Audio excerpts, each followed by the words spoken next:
will be educating a group of 10 adults ranging from the ages of 36 to 52 on appropriate diabetic diet food choices. These adults have been recently diagnosed with type 2 diabetes and are attending this class voluntarily. The instructional method we have chosen to implement is a lecture. These adults fall into the later part of young adulthood and middle-aged adulthood. According to Bastable and Myers, people ranging in young adulthood do well with written patient educational material that is practical information, and that's what they desire. For middle-aged adulthood, Bastable and Myers state that they are similar to those used for young adulthood. This information led us to our choice of presenting this information through a lecture utilizing representation, a PowerPoint, and a handout. These adults will be attending this class on an evening after normal business hours to accommodate people in this age group who are most likely still working.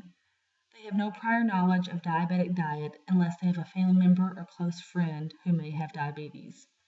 The objective of this class is to educate these people on proper food choices, amounts, how often they should eat, and how to calculate carbs.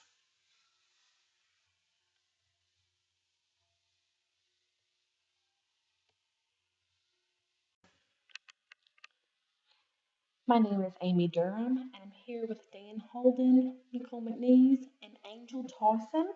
We are registered nurses, and we're here tonight to talk to you about diabetic diets. We're going to provide you with all the information that you would need regarding an appropriate diabetic diet with the goal to keep your blood sugar level at a normal glucose level. The objectives are to identify what foods should be included in a diabetic meal, identify meal and snack times, state how many carbohydrates should be consumed in a day, demonstrate carbohydrate counting based on different foods, and be able to utilize the glycemic index to fine-tune diet needs. So what's the major goal for diabetic diet? To control your blood sugar. So by a show of hands, how many of you like to walk, run, ski, dance, read, watch TV, nap, do crafts, crossword puzzles perhaps? How many of you like to go to the hospital? These are some pictures of patients with uncontrolled diabetes. This is why a diabetic diet is important for you. Being newly diagnosed with diabetes, it is important for you to follow a diabetic diet to avoid complications such as diabetic ulcers, blindness, and even amputations. These complications can arise from uncontrolled diabetes. By following a diabetic diet, exercising, and following the medication regimen prescribed by your doctor, you can control your blood sugar.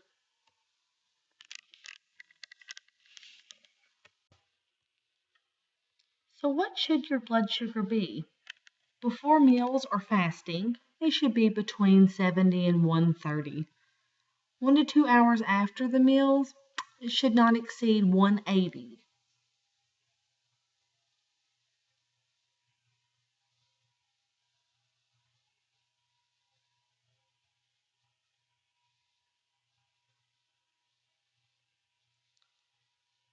When controlling your diabetes with insulin or other medications, special care should be taken to avoid spikes in blood sugar levels.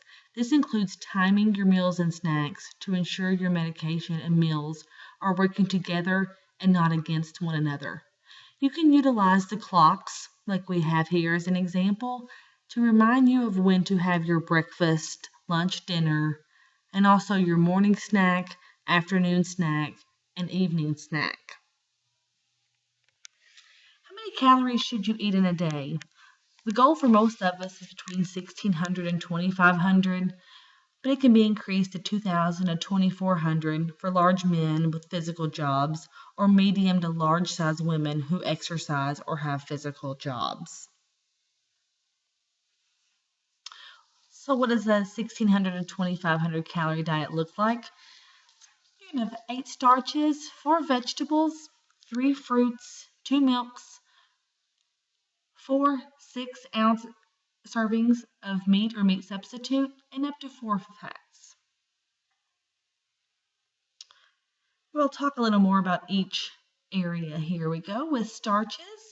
We have bread, pasta, corn, pretzels, potatoes, rice, crackers, cereal, tortillas, beans, yams, and lentils. So we need to pay attention to serving sizes also. So 1 serving of starch is 1 slice of bread or a small potato. So 2 servings would be 2 slices of bread or a small potato and 1 small ear of corn.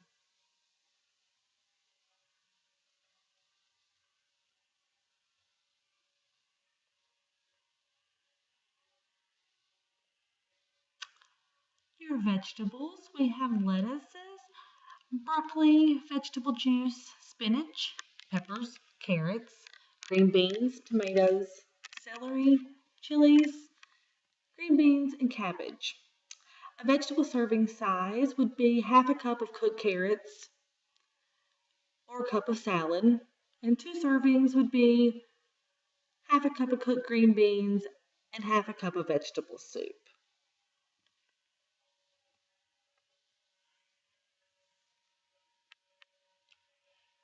Fruits, you have apples, fruit juice, strawberries, dried fruit, grapefruit, bananas, raisins, oranges, watermelon, peaches, mango, and berries.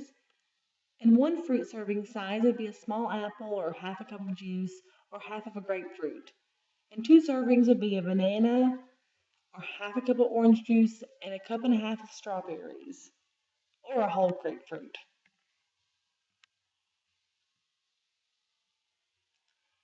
For milk, we have yogurt and milk. 1 serving size of milk would be 1 cup of fat-free or low-fat yogurt or 1 cup of skim milk or 1% milk.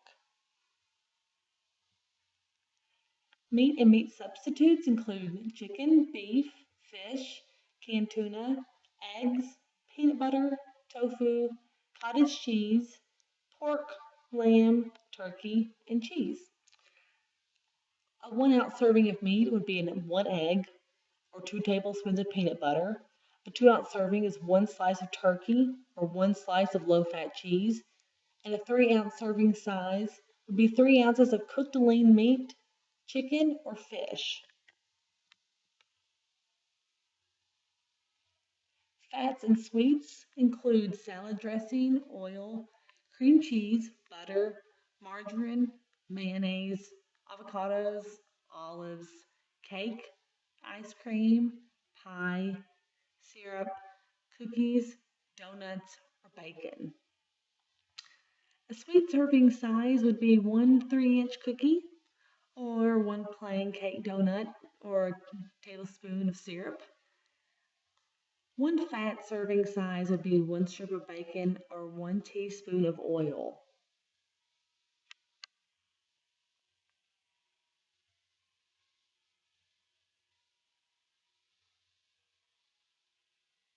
So what's a recommended portion size? And portion size is very important to us. We can use our hand. So let's use our hand and look at 3 ounces of meat. That's going to be the size of the palm of your hand. 1 cup of cooked vegetables is a clenched fist.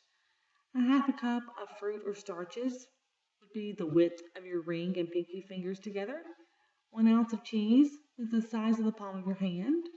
1 tablespoon of salad dressing is the tip of your thumb. And 1 teaspoon of butter, oil, or mayonnaise is going to be the tip of your index finger.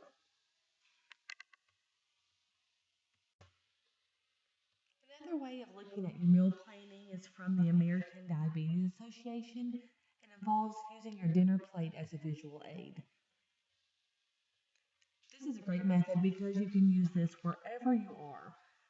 You're going to take your dinner plate and cut it in half as you see, and then cut one side and another half. In that large section, we're going to dedicate that to our vegetables, like we talked about earlier, your broccoli and cauliflower, squashes, baby corn. Now, one of the small sections, we're going to use that for starches and breads, like we talked about earlier, potatoes, parsnips. And another small section is going to be dedicated to your protein, your chicken, your seafood, your lamb, possibly nuts or beans. You also need to add a serving of fruit and a serving of dairy, or both, as your plan allows. You need to choose healthy fats in small amounts, and for cooking, use oils. For salads, some healthy additions are nuts and seeds, avocados, and vinaigrettes. To complete your meal, you'd like to add a low calorie drink like water or unsweetened tea.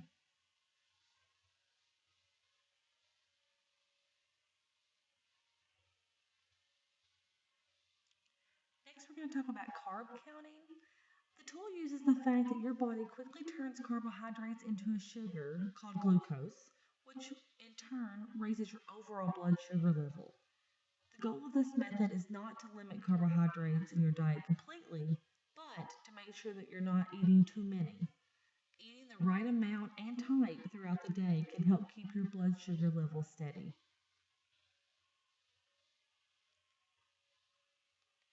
There are two types of carbohydrates. We have simple and complex. Simple carbs are sugars that are found naturally in some foods, but they're added to others like candy and milk and sugar sweetened products. Complex carbohydrates are starches that are found naturally in food, which are broken down into sugar after eating, such as bread and cereals, legumes, pasta, and some rice.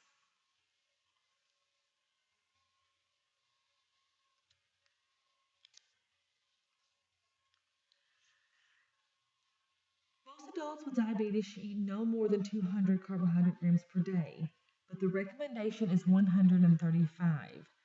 And one serving size of food is 15 grams of carbohydrates. It's important to count carbs instead of relying on nutrition labels on packaged food. The serving size does matter. The total amount of carbs you eat a day is the sum of all the carbohydrate counts of all the food items you eat in that day, including sugary drinks. So keep that in mind when you're drinking some of those empty calories to watch the portion size and check the amount of carbs are in there. When first utilizing this method, it could be useful to carry a logbook with you or a piece of paper, even just to keep track of the carbs you eat. Eventually, you'll be able to estimate when you get accustomed to how many carbs your usual foods have in them.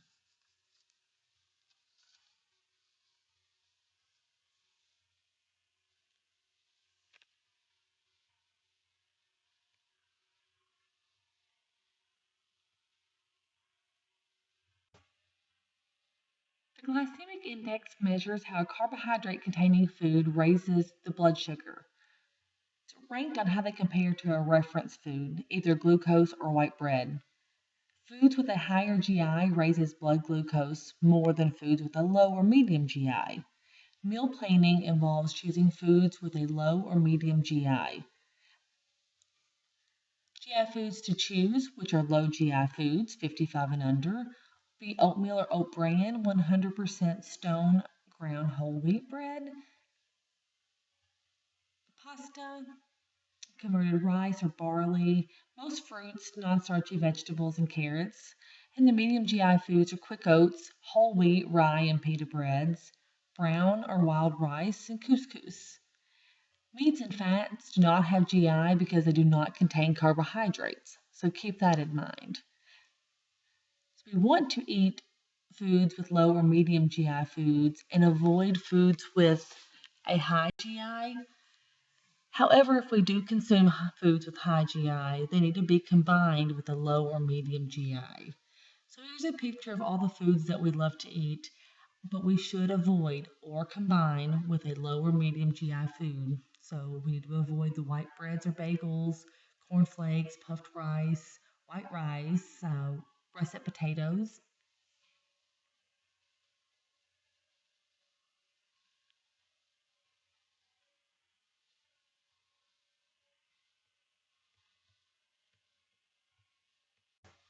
So which method should you choose? The amount and type of carbohydrate in a food affects the blood glucose level. Generally, the amount of carbs in a food is a better indicator of blood glucose response than the glycemic index. While carb counting is usually the very first tool for diabetic diet management, the glycemic index may be used to fine tune. So if you take nothing else from this class, at least remember this. Save this piece of paper from your PowerPoint. Keep your blood glucose between 70 and 180. Your total calorie intake per day should be between 1600 and 2500. Eat your 3 meals and snacks per day. Limit your carbohydrates to 135 grams and do not exceed 200. Pay close attention to your portion sizes and utilize the plate method everywhere you go. Keep a log of your meals and carbohydrates. Until you get used to the foods you typically eat, then you'll be able to estimate a little better. Use the glycemic index to fine tune your glucose levels if you need to. And very important to follow the medication regimen instructed by your physician if you have one. Also, exercise.